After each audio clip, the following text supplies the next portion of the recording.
Yes, welcome back to another video, guys. Now that's right, today we're back to talk about all the films I watched for the first time throughout the month of October. So if you haven't seen this series from me before, it's where I just talk about all first time watches. So we won't be doing rewatches, won't be doing TV series or nothing else like that. But if you do want to follow me and see what I am rewatching stuff, I do log literally everything I watch over on Letterboxd. So make sure you go give me a follow over there on that. Before we get started, apologies about the lighting. I'm going to prove to you guys the time. Hang on, I've got to do... look, it's really my Lewis Hamilton wallpaper as well. It's quite early in the morning here. Just, UK weather, man. It sucks. This time of year, so it's quite dark out. So, yeah, apologies about the lighting. I'm going to get some proper lighting equipment in the new year. So this stuff hopefully should be a problem next year. But anyway, as I say, keep on teasing that there's going to be some changes coming to the channel in the new year. So, yeah, but that's all to come. Anyway, let's get on with this video. So I'm going to just scooch on over a little bit, and I'm going to tilt the camera a little bit as well to make life easier for me. So we can have the movie posters come up here as we talk about them. And the first film up was Team America World Police. This is by the South Park creators. And look, this humor is the most subjective thing, let's be honest. And I will be completely honest, I didn't mind this movie, but it wasn't really my type of humour. There are a couple bits that made me laugh out loud, and I love how it just poked fun at these American movies. But I found the film overall was a bit bland in how much it explored the comedy area that it was putting itself in. I think there's definitely an audience for this. There obviously is. There's some people that absolutely love it.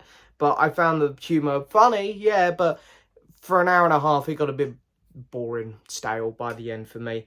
And the puppetry, look, puppetry's fine, but, you know, I've seen better puppetry in, like, the 60s, the Thunderbirds. So, yeah, this was okay. It was fine. I'll give it a 6 out of 10. Then we have Space Cowboys, carrying on with my Clint Eastwood journey.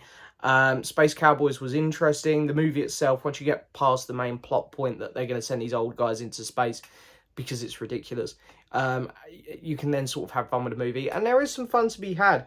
I really like the dynamic between Clint Eastwood and some of the other characters. Tommy Lee Jones was absolutely fantastic in it. I think he kind of stole the show, to be honest, especially when they hit that hurdle kind of at the end of the second act. There's some fun moments to it. It's not one of my favourite Clint films. But, yeah, I think once you turn your brain off with this one a little bit, go, okay, they're going to send the old dudes to space. You can have fun with this one. There's some good moments to it. I'll give Space Cowboys a 7 out of 10.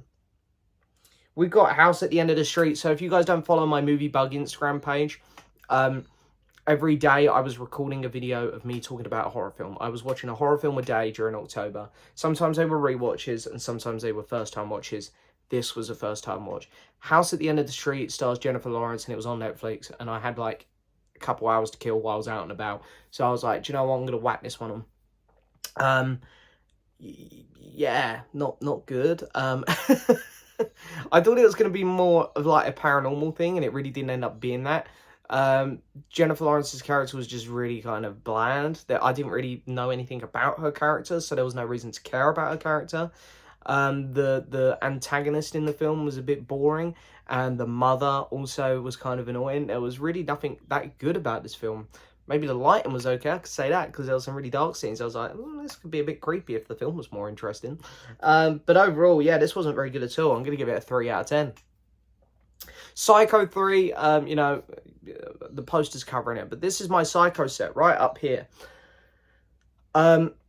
Carrying on with these films, I'd already seen the first and the second one, and I rewatched them prior to this. Had a great time with them both again, especially the first one, Hitchcock classic. The third one, this was first time watch, and you know what? Very similar to the second one. Not quite as good as the second one, but it surprised me at how much I actually enjoyed it. It seems to keep the story quite fresh and alive. The guy who plays Norman Bates does a fantastic job in these. I really, really like him. Yeah, I say this about Psycho 2 and 3 now. Give these films a chance. They're pretty good. They're not incredible. They're obviously not on the level of the first movie, but they're entertaining enough films.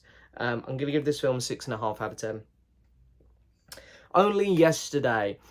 This is a Studio Ghibli film, one of the few I hadn't seen. I think I've only got 2 left to see, and the new one's coming out soon. Only Yesterday, this follows a really interesting story about this girl who basically revisits her past while she's on this journey, kind of a spiritual one, and she's seeing some old friends of the family and stuff. And it's got some really beautiful moments in it that really taps into those emotions that I think all of us have, like reflecting on our past, our childhoods, and maybe wanting to go back to a better time, or reflecting on a more worse time and bad things that we've done in our past. And I think it's a really interesting movie, and psychologically it plays with a lot of those emotions. And Studio Ghibli's always great at doing things like this, except for Earwig and the Witch. It's always great at doing things like this, and this film's no exception. And again, beautiful animation. The voice cast do a great job. 8 out of 10. Really good film. Then we have Silent House, another Netflix throw-on movie during my October watch. I watched this one because it has Elizabeth Olsen in, who I absolutely adore. I would drop my entire life for that woman if she offered it to me. Not that she would, but my point is I'm in love with this woman. Anyway, Elizabeth Olsen, yeah, do you know what? I really like her as an actress. She's got some brilliant performances out there, but this isn't one of them. This is one of those where it's like, it's one of her first films, I think. She was probably here like, yeah, okay, need a paycheck. Fair play. The movie is so bland and boring. The film literally has nothing to offer. I think the film is set during, like, its actual runtime, 88 minutes. It's just, yeah, this is the film. There's no, like, time jumps or anything in the movie. And I think the film thought that was all it had going for it. This is our marketing thing. This is our niche. No, it sucked. It didn't work. It was boring. The film was not scary at all. By the end of it, I was really quite happy it was over. Yeah, nothing really to say about this one. I think this might have been somehow worse than the Jennifer Lawrence one, to be honest, because at least that one had more memorable things about it, even though it was still really bad. 2 out of 10. The Creator, went to see this in the cinema. Of course, this is Gareth Edwards' new film. I really love Gareth Edwards' Godzilla and Rogue One Star Wars story. Haven't seen his first film, though. I do need to watch that, Something Monsters. I love him, and I love scale with this man. He made Godzilla look bigger than he ever has. He made the Death Star look bigger than it ever has. And here, you can see on the posters, there's some crazy sci-fi ship in this one, and a lot of other cool, crazy things going on. And again, the scale, when these things rock up in the movie, you get that, like, oh my god, that's massive. That's going to cause some destruction. Feels very similar to Rogue One, but I think I enjoyed Rogue One more because it's set in the Star Wars universe. There are familiar things, like, oh, there's a Stormtrooper, there's an AT-ST, there's a blah, blah, blah, blah, blah. Here, it's all new, all original, and I always appreciate that, but he set so much up, like he does in Rogue One, in the first act, that it was a bit messy at times, and I was a bit like, I'm taking in so much information, I'm struggling to enjoy this. Then when the film gets settled, very similar to Rogue One, the story flows a lot better, and you get a brilliant final act, just like Rogue One. As I say, the reason why I'd probably say I slightly prefer Rogue One to this, because they are very similar in terms of structure for me, is just because of that familiarity of its Star Wars. Here, you don't get that, and I think maybe on rewatches I'll learn to appreciate that first act a bit more. But it's a really good film overall for its budget. It looks incredible. The actors do a good job, and there's some really fun moments to this movie. I still really like The Creator overall. It's one of the best ones of the year. Potentially the best sci-fi film of the year. I'm going to give it a 8 out of 10. Then we have A Few Good Men. So this was a Tom Cruise film, which someone sent me a while back, a subscriber mail. And it's one that's just sat there for ages. And I always try to make a point and effort to watch all my subscriber mail stuff. And I do 99% of the time. And this one was one of the few that fell through. And it was like, I'm going to watch this finally. And I saw it had Jack Nicholson in when I picked it up. And I was like, yes, love Jack Nicholson. I'm not a big fan on courtroom dramas. I'll be completely honest with you. I've always said this. But there were some really good moments in this one. Of course, you've got some iconic scenes. You know, you can't handle the truth moment and whatnot. That was really great. Yeah, I thought that there was some intense moments. The dynamic that Tom Cruise has when he gets, you know, at the end of the second act, when he gets a bit stressed out and he feels like there's no point anymore. There's some really interesting moments to be had with the film there. And I liked it overall. I appreciated it. I don't think I loved it as much as some, I'll be completely honest. But yeah, I'm going to give it a 7.5 out of 10. Totally Killer, the new Amazon Prime horror movie starring Kieran Shipka. It's a mix of like Back to the Future, Happy Death Day, you know, time loopy kind of movies. She goes back in time to when her parents were young and there's a killer that she's got to stop because in present day the killer kills her mum. It's an interesting concept and one which I think you can have fun with, but I really hated it. I think I actually kind of like Gen Z humor a lot of the time. I was born in 97, so I guess, you know, I grew up with a lot of this Gen Z humorous stuff, so I can appreciate it. But it all falls flat on its face here. It's cringe more than anything. The acting is bad. The character decisions are just ridiculously bad that they're so unbelievable. And the killer isn't scary at all. It's I think in every area that this film tries, when it tries to tap into horror, when it tries to tap into comedy, when it tries to tap into thriller, everything it fails at, to be honest. There's a couple interesting moments, yeah, but it's a really bad, bland movie. B-word movies. Yeah, I'll give it a 3.5 out of 10. Psycho 4, The Beginning. Okay, we knew we were going to get a Psycho film at some point. It weren't great, and it was going to tip this franchise over, and this was it. I didn't hate this movie.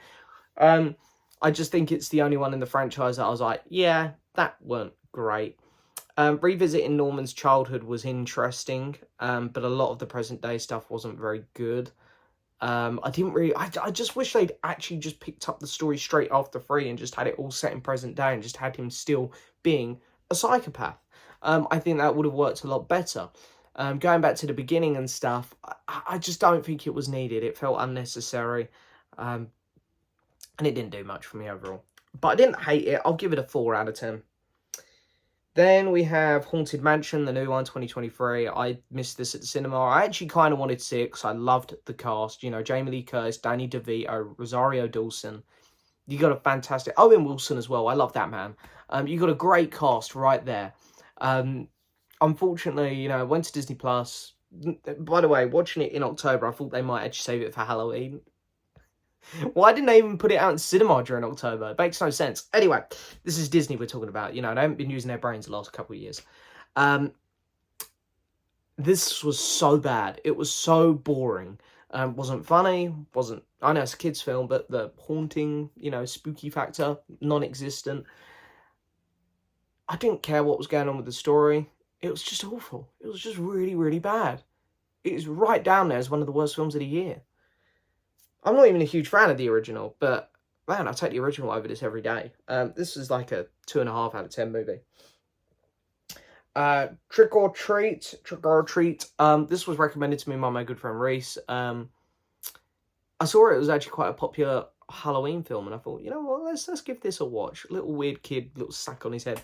And at first I was really confused with this movie. I was like, there's 3 or 4 different plots going on here. And I thought it was really clever at the end how they all sort of just casually linked together. But there was some really crazy moments in this one. And again, you know, the little possessed kid when he's attacking the old guy at the end. That, for me, was some good horror. I loved that. And I thought he was such a cool little character. I really actually would be quite game for a sequel to this one. I know that people always hate it when, you know, they make sequels to movies because it's like, oh, don't ruin the original. But I'd actually really like to see this character again, see what I could do with him. Trick or Treat, I'm going to give a 7.5 out of 10 to. Blood Work, another Clint Eastwood film, one which surprised me a bit. There's some really interesting moments to this one. I love the character that Clint Eastwood plays in this one. And again, at this point in his career, I think he's just directing all of his movies. He does a really good job with directing. These kind of stories that Clint's doing here, you know, he's done them a few times, and it kind of feels like this is just a generic Clint film. He obviously likes playing these type of characters, and he's just doing it again. But I think this is one of the better ones, and I had a good time with this. Maybe runs a tad too long, but yeah, there's some cool moments to this one. I'm going to give this a 7 out of 10. Raw, another one which was recommended to me on my horror watch list. And I'll be honest, this one was a bit of a weird film. I don't think I loved it as much as some. It's a French film, and there's some incredible stuff with it in terms of its technical filmmaking, with its cinematography. The score is great, and there are some intense moments. But there's some really disturbing bits, and that's what this film is clearly going for, and it's good at doing it. But yeah, it's not something I think I ever want to rewatch. There is a bit where someone accidentally cuts her friend's finger on, and while she's passed out, she starts chewing and gnawing on the finger. and it is just, it's great filmmaking because it done exactly what it's supposed to. It made me go, nah, that's disgusting. But it's hard to watch. It's not something I particularly enjoyed watching. Raw tells an interesting story, and it really puts you in the mindset of these characters. But it's not a great film for me, personally, but I can see why it would be for others. I still appreciate it a lot, and I enjoyed it overall. I'm going to give it a 7 out of 10.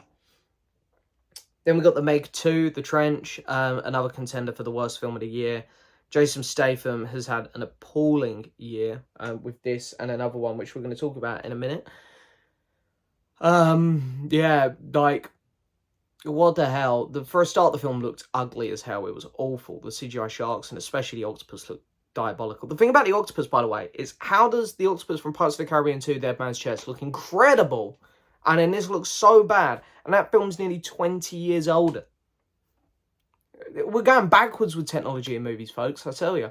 Anyway, yeah, it's so bad. The story was ridiculous. There was no threat either. It was just like, they didn't even seem surprised when they found the octopus. It was like, they get back to the surface, there's a big octopus as well. And it was like, guess we better kill that as well. It's like, are you kidding me? Are you kidding me? The characters were paper thin. The action was boring. Like, Jason Statham fully kicks a shark at one point. It's ridiculous. It's beyond ridiculous. I know that we get these ridiculous movies, but as long as they're like to a point where you can still enjoy them and it's like, okay, the film obviously knows what it's doing. This film doesn't. Everything about it, terrible. Awful film, 2 out of 10. Frankenweenie. I watched this on the 100th anniversary of Disney because I was really feeling my Disney mood that day. It was great. They released the Once Upon a Studio short. It was beautiful. It was brilliant. And I know that, you know, Disney's not everyone's favourite studio in a minute. It's not mine, I'll admit that as well. But they've got an incredible history with these films, and there's so many fantastic movies. They brought so much joy to so many people. The people who just want to sit there and slag off Disney constantly for the sake of it, I say shame on you, because there is no other studio in the world that has brought people joy like Disney. So anyway, I was like, I'm going to stick Frankenweenie on, because I haven't seen it. It's Disney. Tim Burton. Why not? And it's a fun little spoof on the Frankenstein story. I like the stop motion in it. It's great. The stylistic approach it had reminded me of something like A Nightmare Before Christmas. I love the black and white feature to it as well. And the voice acting was great all around. So yeah, Frankenweenie. Good time. 7 out of 10. Expendables 4.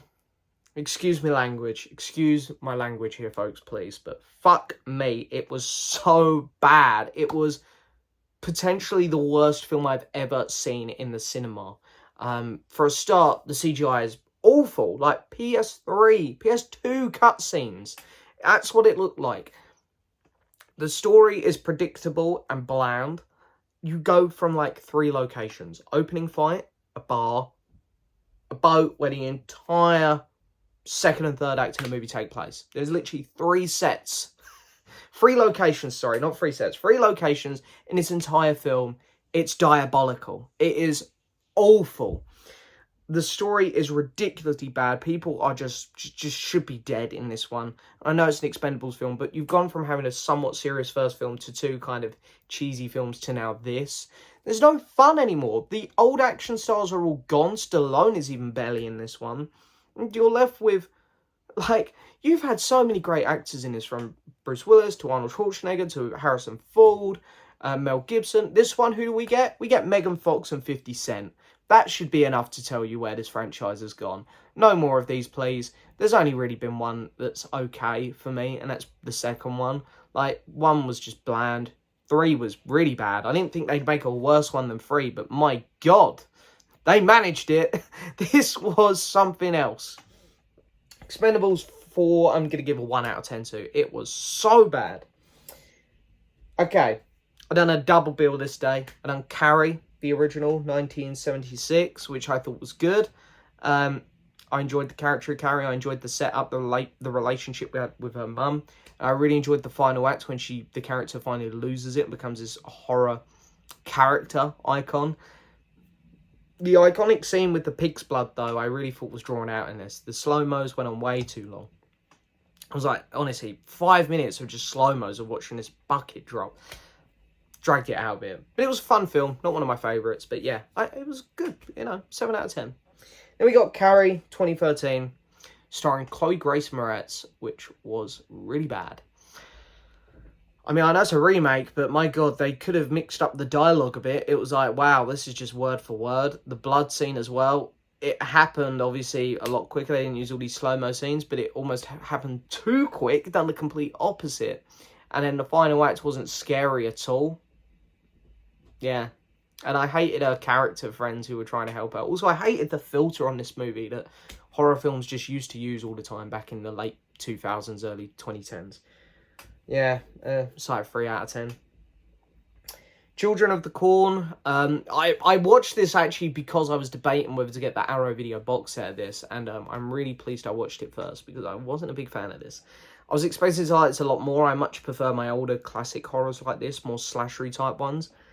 But look, I'm not having a dig here at the kid actors because I think a lot of the problem was the dialogue they had. But I was just cringing at a lot of it, especially this main kid who ends up getting put on a, scarecrow thing in the cornfield. Yeah, the main one that was talking, I was just cringing the whole time. I couldn't take him seriously. The 2 lead characters were bland.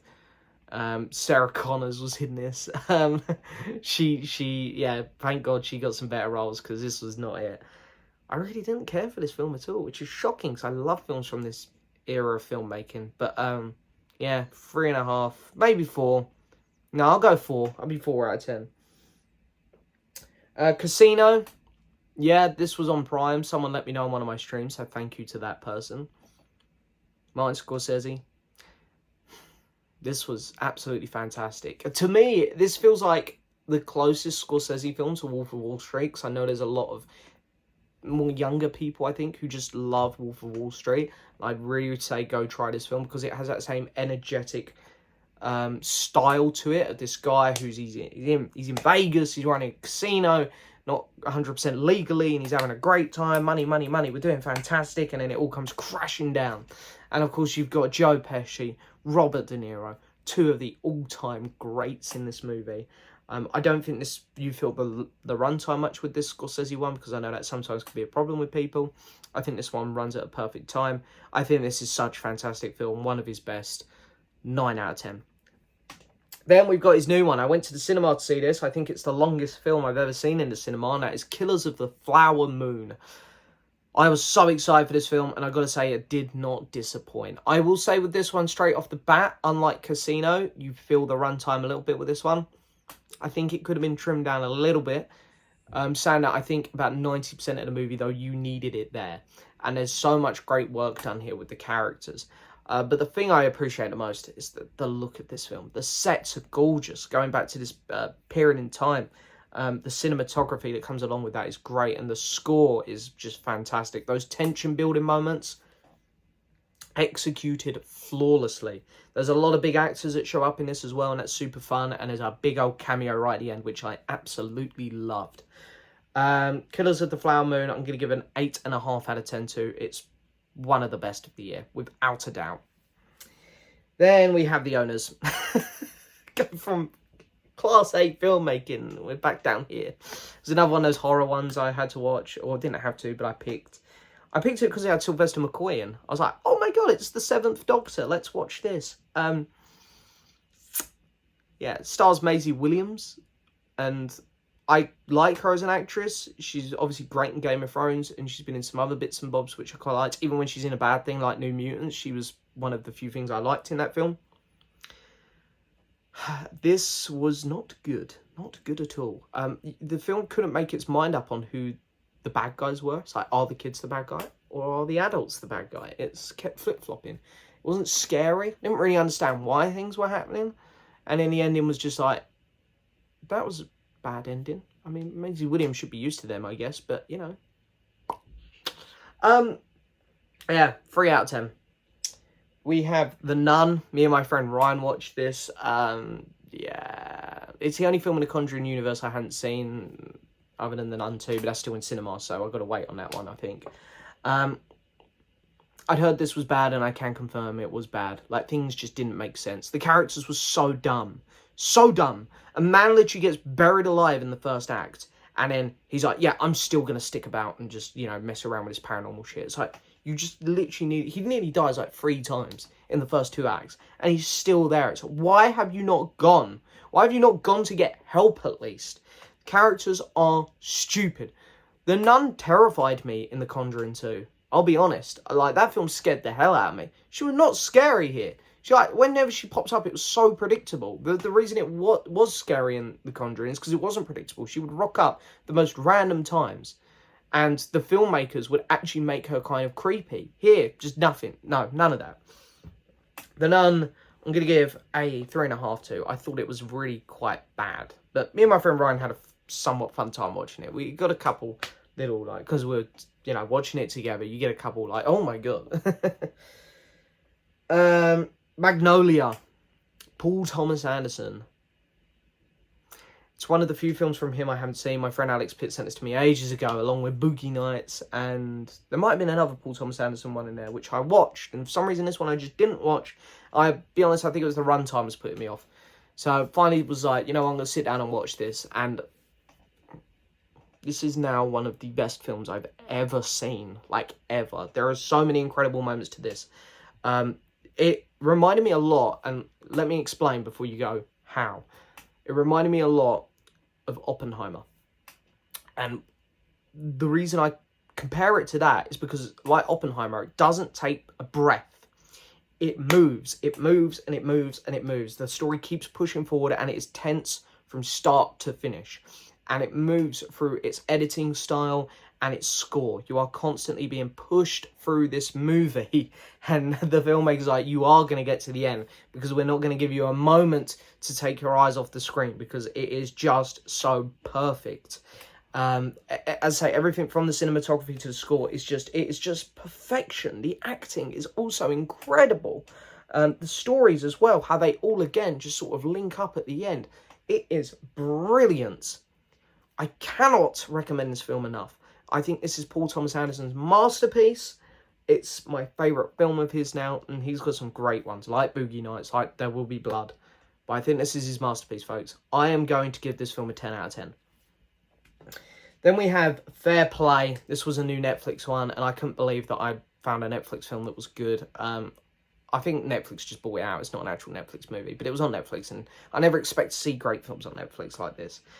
The guy who played Han Solo is in this, whose name I forget, and he was incredible. Gives one of the best performances of the year.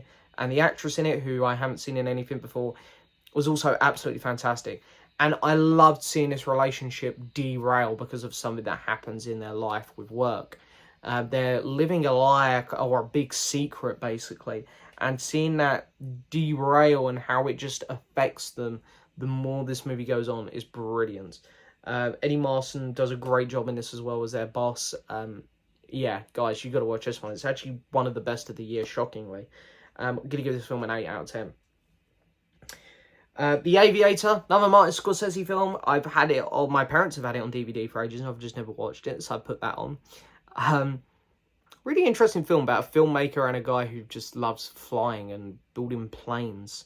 Leonardo DiCaprio does a fantastic job in this role, and I want to say Cate Blanchett is great in this movie as well. But the thing I appreciate the most about this film is, again, the effort that Scorsese goes through with the sets and the costumes and the score and the accents that the actors do. And it really puts you in this time period in America where you're like, wow, this is I feel like I'm here. I think that's one of what Martin Scorsese does so well. There's so many incredible moments to this film like this. Again, maybe runs a tad little bit too long. But I had a really good time with this. It's a really interesting movie. I'm going to give The Aviator an 8 out of 10. Mystic River, another Clint Eastwood one, and I was so on board with this one at the start. I thought it started so well. Sean Penn does a great job in this one, playing a grieving father, and his relationship with his two friends who, I've forgotten his name. Kevin Bacon. Kevin Bacon does such a brilliant job in this one as well. And there's a little something going on with him as well, which I'm not too sure about. And I always was curious about what was going on there. But the relationship between these two and their other friend from their childhood, and it's a really interesting relationship. They're all brought together by this tragedy. And how that unfolds throughout the film is just really, really great. There's some really good moments to it. However, I found the ending quite lackluster, and it's a real shame because I was really loving this movie, and the final act for me kind of was just a bit like, I wish that was better. Anyway, I didn't mind. I really liked the first 2 acts, so for that, I'm going to be kind and give it a 7 out of 10. Talk to Me went to Netflix. I watched it. It's a movie by the Raka brothers. I really used to like them on YouTube, actually. I've never been someone who likes YouTubers, because they play like a Sidemen KSI video in this one, and it's like, oh god, I can't stand them. It's so annoying. I actually lost a couple points for me on that one. But yeah, I actually never minded their videos, so I think it's great that they've made a movie, and I'm pleased it's them. They seem really nice. I've seen them on like VFX artists reacts and stuff, and they seem like nice guys. And they've done a great job with this movie. Really great. This is probably the best horror film of 2023 so far. It's a really cool concept. You know, you get possessed by this hand, and there was some really fun moments where like they were all doing it, and you have this bit of music playing over the top, and the editing going back and forth between the people. It was really, really great. Really fantastic, actually. And there's some really hard scenes to watch, like when someone gets possessed and it goes wrong, and what that person does to themselves. It's hard to watch. It's gory. And the back half of this movie, it goes from being a fun horror to a really scary horror. There's a really good mix of tone there with this film, and it does it so well. Loved this film. Thought it was great. I'm going to give it a 8 out of 10. I watched The Exorcist for the first time ever. Yeah, this is one of those few classics I just have yet to get around to watching. And yeah, I really enjoyed it. I don't think I loved it as much as some, but like I always try to do, I put myself back in 1972, 3, whatever year it came out, and go, wow, this would have been incredible. There are so many elements to this movie which created and spawned other classic horror films. But I think that this one does work really well, because when they do the exorcism itself, it's such a fantastic scene through the acting and the makeup on this possessed child. The lighting in the room, it is all just absolutely mind-blowing. It's got some really great moments to it, filmmaking. As I said, I don't think it's one of my personal favourite horrors. I'm going to make it a point to try and rewatch this every year. But for now, I really liked it. Didn't love it, but I'm going to give it a 7.5 out of 10. Bottoms. I'd heard a lot of good things about this one. Obviously, it came out in America earlier this year. And I'd seen some of my friends who had been online and pirating it. And they were saying, you've got to watch this when it comes to cinema. So anyway, went to an unlimited early screening for this one. And I thought this was great. I thought this reminded me of Barbie in a way, how it was very self-aware of what it was doing. It was poking fun at certain things, similar to Barbie. But I think it actually done it better. The lead actress in it, the two of them, sorry, the one who was in like Bodies, Bodies, Bodies and Shiva Baby, she was great. But I thought the actress who was in The Bear was in this. And she done such a phenomenal job in this one. Such a phenomenal job. She's incredible in The Bear, but she was the standout here for sure. And the things that these characters get up to are hilarious. I was pissing myself so much. The American jocks, the big American football players, hilarious how like over the top dumb they were and how unaware they were of what was going on. Very Gen Z humor. If you don't like things like Bodies, Bodies, Bodies, you're not going to like this. But I really love this movie. It's one of the best ones of the year for me. It's so rare we get a good comedy anymore. This was one, though. 8 out of 10. Pain Hustlers, new Emily Blunt film. Chris Evans went to Netflix. I love Emily Blunt. I was really hoping to like this film. But it's such a Wolf of Wall Street wannabe. It's like, yeah, we're in the game. We're going to get some money through selling some drugs. Pain relieving drugs, not like illegal ones. But they're going to do it. They're going to sell them illegally. And we're going to be living high, living rich. We're going to be having a great time. And so we're going to come crashing down at the end. But we're going to talk like Wolf of Wall Street characters. We're going to be like, yeah, we think we're funny, blah, blah, blah, blah, blah. It's just not. It's just such a cop-out movie. It's so bland and boring. And yeah, it's just such a wannabe Wolf of Wall Street. And it's very uninteresting, pale, bland, boring. 3 out of 10. My last film of the month is a film which I've reviewed here in detail on the channel, and that's Five Nights at Freddy's. So if you want to see me go into detail on that one more, go watch my review. It's bad. It's a bad film. Sorry. If people have played all the games, they're like, no, they do a lot of cool lore stuff. Fine. You're entitled to like that, I guess. Everyone is. Everyone's entitled to like what they want. But for me, it was just awful. It wasn't scary. The film didn't make sense. It didn't explain things. It didn't conclude all the stories. It was really poor filmmaking on every level. Yeah, give it 3 out of 10. Anyway, my film of the month, no shock. It's the only film I gave a 10 out of 10 to, and that's Magnolia. Paul Thomas Anderson. This film blew me away.